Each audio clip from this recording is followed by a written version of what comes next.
And welcome back. This is K24 This Morning. Today we're talking about you as a consumer on Let's Chat. A situation where Shiko would actually be here, but today I told her I want to take over and see how this pans out. And I am joined by Sachin Verma, the country manager rather for RB East Africa. Now, we were asking you earlier on about brand loyalty and what has made you remain loyal to your favorite brand. You know, if it's that Mama Mboga that you always buy skuma from, is it because she cuts her skuma very well? That chapati, is it because it has more salt than the other? Let's see what you are saying on WhatsApp. What destroys the business is lots of fake products that don't last long when bought. What has made me loyal to the brand is its quality. It never disappoints. Good stuff. Like what you were saying, in terms of quality products and the fact that it can last longer if you get this product. But I want to ask you something in regards to also what brands have done or not done. We've had a lot of complaints among, Kenyans rather, saying that companies are not employing, Kenyans, for instance. They're importing a lot of talent from outside, from South Africa, for example, and getting a lot of talent from India and China and America and Europe. What advises a company as to who to employ at what point? Because we did have, like when we lost Bob Collymore of Safaricom, a lot of people are saying that, look, we do have Kenyans who can sit in that position. I don't know if that's the pressure that, allowed them to hire a Kenyan as their CEO, but what advises a company to hire either local talent or outside talent? I think it depends on the company's needs, but I mean, I can just focus on RB as well, just from our point of view. I think it very much depends on the needs of the role and the available talent and the cost of the talent.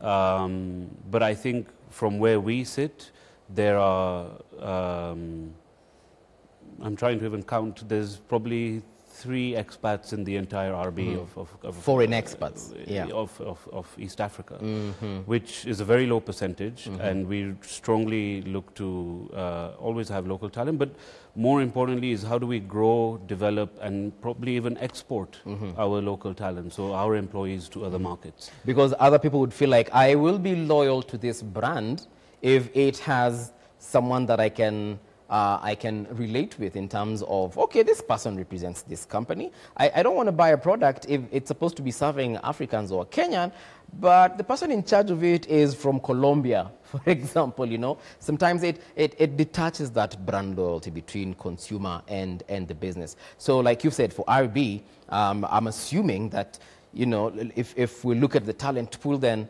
there's a Wanjiko there who connects with the Kenyan. There's a Sebo there, who connects with the Ugandan. And that also does help the business cushion consumers, and also not just cushion consumers, but also helps with the brand to expand its wings, right? Yeah, I guess, they can connect better. The consumers would probably be able to connect better with people they're familiar with. Like I was born and brought up here, Kenyan Mwananchi from a long time. Right. But I went away and came back, and it's fabulous. It's great to be back in the last 6 years and see how things have moved on and now have a part to play in brands and industry in Kenya, which is fantastic. There's someone who once said, I think it's one of the CEOs, I can't remember, of one of these big companies, but they said that Kenyans have a very peculiar spending pattern and they're basically peculiar consumers. I don't know. Have you guys seen that as well in terms of how we respond to your products? I think, I mean, every consumer generally is quite different from the other, right? So it's very hard to cookie cutter, plug and play. Yes. So even when we have global brands, they are always adapted for the local market. And I think this is where understanding the local consumer need is very important. In whichever brand or category you're playing in. Right. But also what's happening in the country. What are the urgent pressing needs within the country? Like we've talked about sanitation, disinfection, etc. Right. Malaria. What are those needs? And then what are the pressures that consumers are facing? Is it spending? Is it time pressure? Are they looking for convenience? And bringing this all together to help influence what your brand can offer to to your consumers. Right. Yeah. In terms of also adapting to situation, and not just adapting, but also mutating and gravitating and going with the wave when things happen. For instance, in Kenya, we have a lot of issues and problems that happen during election, around the elections. Like right now, everyone is talking about BBI, and things get distorted in the middle. Does that make a company such as yours be afraid of the future of its business in a country if you're looking at the political situation and it's looking very uncertain? Case in point, what is happening in Uganda right now? Lots of riots almost every single day. I mean, what does that mean for a brand? So we'll always put our employees' safety first. Yep, that's paramount. But yes, when there are political turmoils and things, or uncertainty, let's call it. Business does not like uncertainty. Right. And that typically tends to happen in a cycle, as we've seen, in most countries. However, it's not that we, RB will kind of just put pause and then come back a few years later. No. Yeah. As I said, we need to make sure that the products are available and accessible to our consumers. So we'll need to find ways around making that happen. All right. I do have a Twitter here from a lady called, this is Lovelino Wanjiru, and Lovelino is saying that I am into products because, I am into products because my loyalty lies in availability and pricing as well. So in regards to what Lovelino is saying, what advises pricing to make sure that, hey, I can actually buy this product above this other one because it's actually easier to access this one, it's cheaper, and also it is quality as well. Yeah, I think from a brand perspective,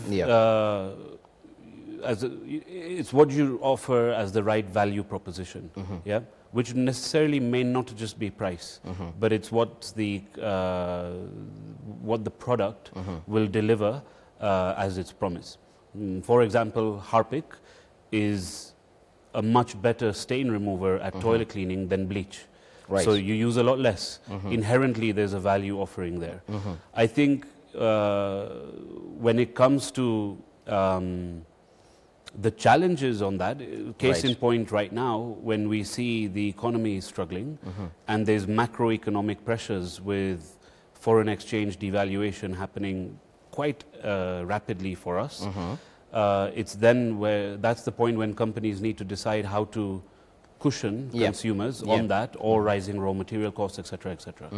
Okay, let's take a look at what people are saying on WhatsApp as well. We asked you, what is making you loyal to your brand? And here we go. Let's check.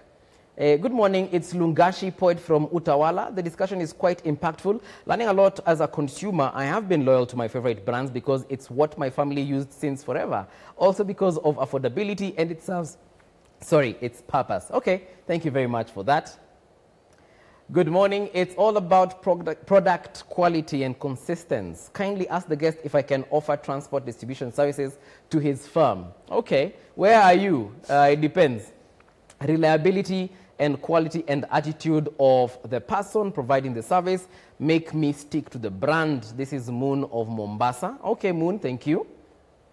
And here we have Julius saying, in business, the backbone to success is ensuring that you do market due diligence and come up with products that conform to the customer's needs and specification. Watching from Nairobi, Julius Oguk. Thank you very much, Julius. He's actually mentioned, one of the viewers there has mentioned something that we talked about earlier on. Brand loyalty is also about the sentimental value that you give these particular products. There are products that do not even change how they look like since the 70s or the 80s.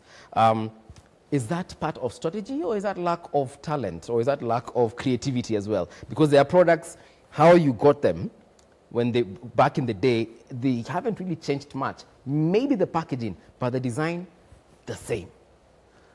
Maybe it suits the brand at that point. I think what Julius, on the WhatsApp was mentioning, that's where it becomes more relevant, is understanding what the consumer needs are.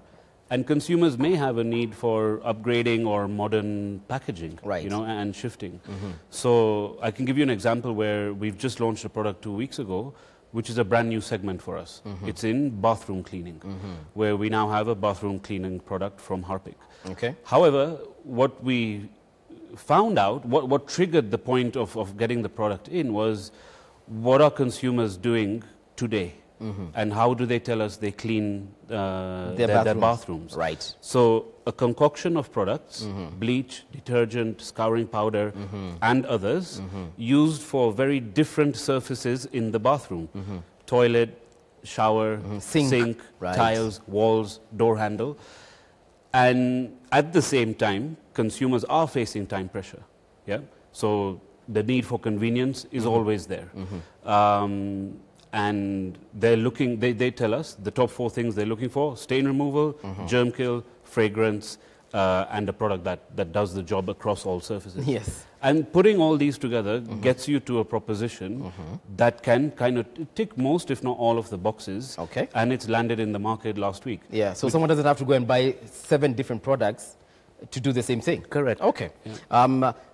Someone else asked if they can, you know, distribute products for you. I don't know, maybe they live in an area where RB products are not sold, so I don't know. We'll definitely give you the contacts and see how you can reach Mr. Varma on that one. But again, moving on to product loyalty and how products, you know, how people are enjoying their products. And one thing, a lot of the feedback we're getting there is about the quality and affordability. Now, affordability might be easy for you because, look, you've been there for years. But for other brands who are just starting out, chances are their products are going to be expensive. How then can they get to a point whereby they can still make their products affordable and compete against big brands? It's not easy. Yeah. So even for us, it's not easy. I mentioned some of the pressures that companies are facing right now, with increasing cost of raw material, dollars going up. You know, it all kind of culminates in pressure. Right. I think when it comes to different brands having the right affordability, I'll keep bringing it back to what I call the value proposition. Yes. Yeah. It's not just about the price point. So if a new brand is looking to start, it's about getting the right partners. If they can't invest in their own manufacturing, it's about getting the right partners who can offer the right level of service that the brand needs. We're speaking a lot of hypotheticals now, right? So it's quite difficult. On the other hand, it's also being genuine.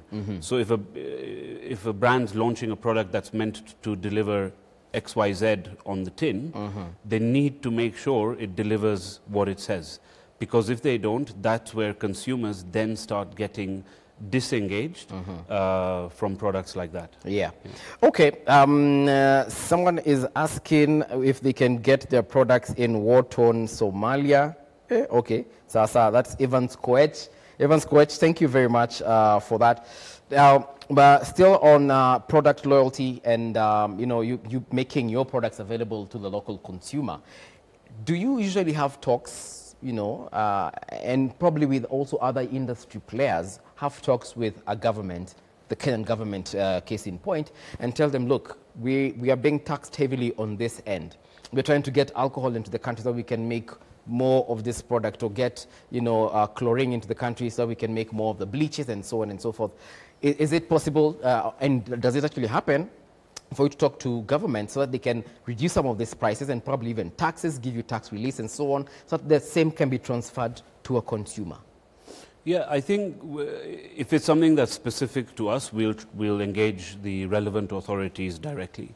But the body that does this is Kenya Association of Manufacturers, who do it relatively quite effectively, and have that dialogue with the government going on, particularly focused on the most priority needs. I think one thing that we are also seeing is that the tax system in Kenya is getting more and more difficult to operate in. Someone would think it's getting better and better. I don't know, like there's a lot of issues with, and it's not just for us, it's even for across the board. Across the board, imagine your small retailer, your medium retailer, your large wholesaler. When there's a lot of refunds which are stuck and held and not being dispersed back, that creates cash flow issues. And especially in fast-moving consumer goods, you need cash flow to be able to sustain your supply and your offering to then your consumers. So there are certain things, and yes, we raise these with the relevant authorities and bodies to try and improve, but they're things that can for sure work better.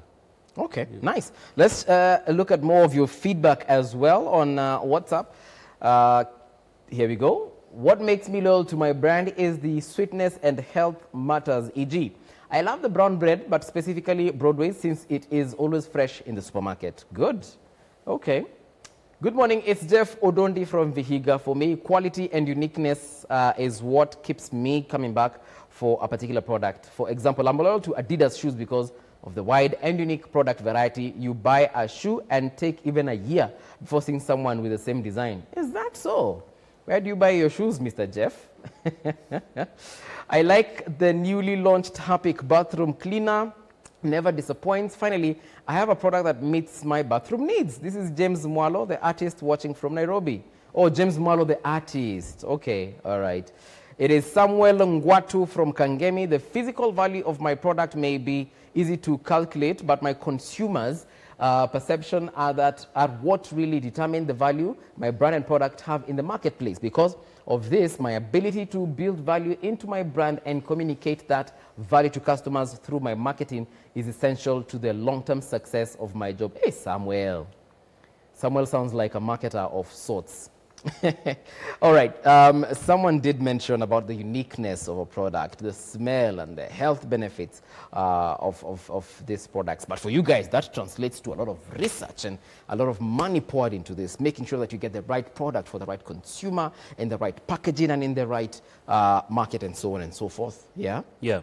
So as I mentioned at the beginning, it all starts with the consumer. So whilst we have global brands, we need to make sure that the overall brand proposition is suited for the local market needs. So consumer research and understanding is of prime importance. Yeah. But also understanding not just their needs from a product point of view, but their behaviors as well, and where the pressure points are, and how can we come in to help. Yeah, and now that you've mentioned behavior, that was going to be my other question in terms of consumer trends and how we consume products and how, the times that we consume them and where we consume them. Now that also affects your business, because now you have to go back to the drawing board. What kind of impact then does our trends as consumers, what kind of impact does it have on your business? It affects us every day. Honestly, it affects us every day. Yeah. So whether it's adapting how a brand communicates with consumers as they shift their habits, whether it's adapting where your product's available as a consumer shifts where they start shopping, right down to what's happening in the market on what value offerings are required, promotions which are quite regular and real-time sort of activities. They need to be rooted in some sort of understanding to hit a consumer need. And in terms of CSR, a point that we did touch on, but in passing earlier, is getting back to the community that has been buying the products. What other ways do companies ensure that they include the consumer to make sure that they appreciate and show the consumer that, hey, look, we like the fact that every year, every month, every week you've been buying our products. What other ways can a company, a brand, engage in CSR? Because we've seen companies that have built toilets in schools. We've seen companies that install water, solar energy, and so on and so forth. But what are the ways, and especially for companies such as RB, can they go back to the people that buy their products, the people who buy the soaps and the Dettol and the Harpic, and make sure that they feel the impact of having supported this company for years? Yeah, so I think there's several ways, other than just the kind of purpose-driven activities we did for the most vulnerable, right? I think, education is something that we take very importantly, particularly when it comes to hygiene. So, for example, with Harpic, we would aim to reach over 600,000 households in a year to educate them on, these are normally the newly upcoming estates, etc., to educate them on hygiene practices in the home, particularly with Harpic, but then also there will be a giveaway and a reward of a certain product along with that. But it's not just about giving a reward away, it's about educating people on hygiene. As I mentioned, hygiene is what we passionately believe in. Similarly with Dettol, there's a lot of education that goes around in schools, in hospitals with new mums, and these are all ways to also give back, other than just donating products and having programs that build toilets and so on. Yes. But also educating on how we should be focusing on hygiene as a consumer. Yeah, and people will say that your employees are your biggest ambassadors, because whether it's that guard at the gate, whether it's that janitor who cleans the floors, whether it's that accountant, whether it's that customer care agent, brands can be brought down by their employees if their employees are disgruntled, and we saw that again with some of the big retail stores that had to shut down. What ways can brands come and say, look, you are our employee, our employees, biggest ambassadors. When you go out there, we not only want you to be proud that you work for us, but also eneza injili, the gospel of this company. How can companies enhance that so that when this person leaves the office, when they go back home, they're talking about the brands? Yeah, I mean, I think, taking care of our people is very important, and it's part of doing the right thing always that I mentioned, where we want to put people and consumers first, and people there also means us who work in the organization. I think there's some examples of, especially this year, brands should, or companies should really live up to that sort of ethos if that's what they're trying to do. Yes. For example, when COVID hit, trying to make sure that first of paramount importance is employee safety. Yeah, provision of PPE, provision of care packages, provision of tools to work from home, etc., etc., etc. At least get those out of the way, and then you can start getting back to having business as normal in the new normal. That's just an example. Okay. Yeah. All right. I understand we have a little bit more, maybe one or two comments, Bwana Director. Let's take a look. Hello and good morning. This is Elfas from Kisii, Suneka. What makes love and us keep using some products is its originality, quality and effectiveness in terms of human friendly, not forgetting its availability. Loving the show. Thank you very much, Elfas in Kisii. And then the uniqueness, quality of a product is my call of drive to purchase a particular product. This is Jafeth Maina from Kiambu. Thank you very much, Maina from Kiambu. All right, so clearly people are talking about the quality, and you were just mentioning, so in closing, you've mentioned there's a new product that you have, Harpic Bathroom Cleaner, which is different from Harpic Toilet Cleaner. Okay, and it's available in the stores. Correct. We launched it a week or two ago, so it's getting to the stores now. It's available in some stores. And it will provide the same quality that we expect from products from RB. Yeah, so what it's about, I mean, it's basically, it's from the same trusted quality of Harpic blue toilet cleaning that everyone remembers. But there's blue, green, red. I think you guys have like all colors now. But this is now a red package, but for outside the toilet, all surfaces in the bathroom, but from the same trusted Harpic, effective against COVID-19 to keep your bathroom safe, and a one-stop solution for stain removal as well. All right. Any closing remarks to brands that are coming up, and they're probably, these are young CEO right now watching, and they're saying, I want to be like Mr. Varma when I grow up and be able to talk about big brands that are trusted all over the world. Yeah, I think just a couple of points that I'll pick up from what we've already talked. I think one is, the genuineness and the purpose of the brand. Yeah, that's very important, because that should then steer everything else that you do. It's not just about CSR ticking the boxes, like we were kind of talking about. It's what's the true purpose of the brand, and then how does everything line up along that brand to deliver that purpose to the country. All right. And then secondly is about, the quality, the genuineness of delivering what it says on the tin, provided it's what the consumer needs. Okay. Yeah. All right. Thank you very much, Mr. Sachin. Always a pleasure to have you on the show. And we shall be looking forward to probably having more conversations rather, in the future.